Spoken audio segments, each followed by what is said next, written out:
Assalamualaikum warahmatullahi wabarakatuh. Perkenalkan, nama saya Daviela David dari mahasiswa Universitas Muhammadiyah Riau, program studi kimia.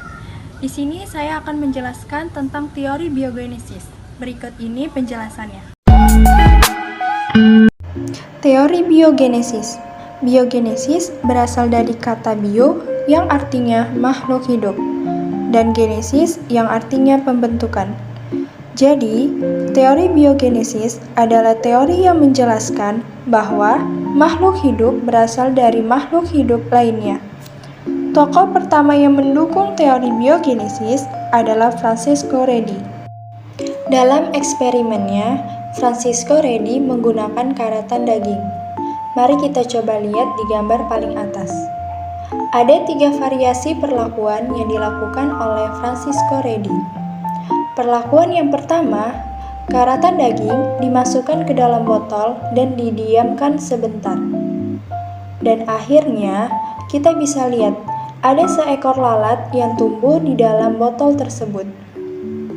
Perlakuan yang kedua, karatan daging dimasukkan ke dalam toples, kemudian toples tersebut ditutup dengan erat.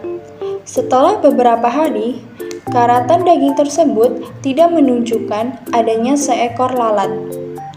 Kemudian pada perlakuan yang ketiga, Francisco Redi meletakkan karatan daging di dalam botol tersebut dan ditutup dengan sebuah kain kasa.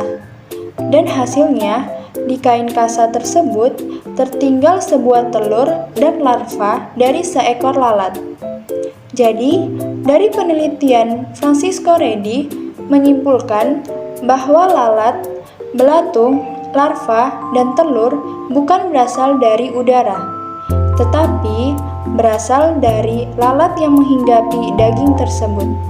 Eksperimen Francisco Redi diperkuat dengan eksperimen dari Lazzaro Spallanzani.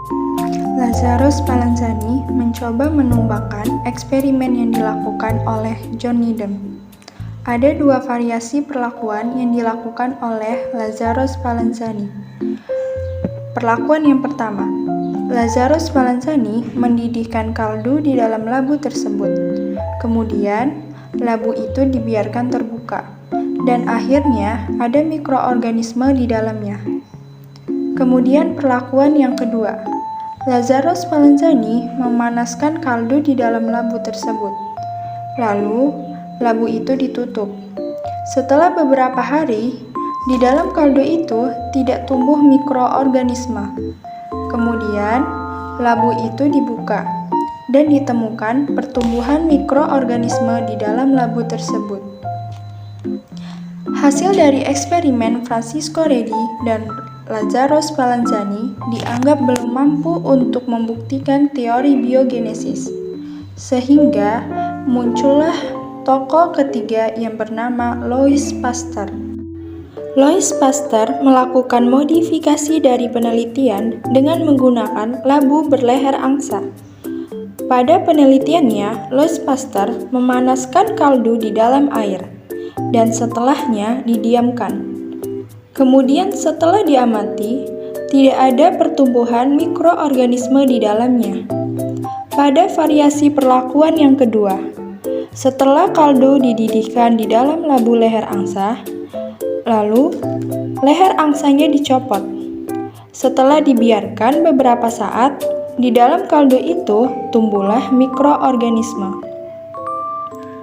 Kelebihan dari eksperimen Louis Pasteur adalah menggunakan leher angsa sebagai indikator adanya udara, dan hasilnya menunjukkan bahwa makhluk hidup berasal dari makhluk hidup sebelumnya, atau yang disebut omne vivum ex vivo.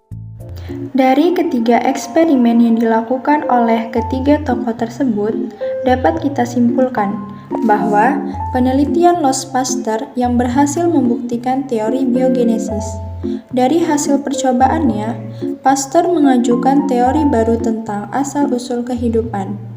Isi teori tersebut menyatakan beberapa hal, di antaranya omne vivum ex ovo, setiap makhluk hidup berasal dari telur. dan omne ovum ex vivo, setiap telur yang berasal dari makhluk hidup.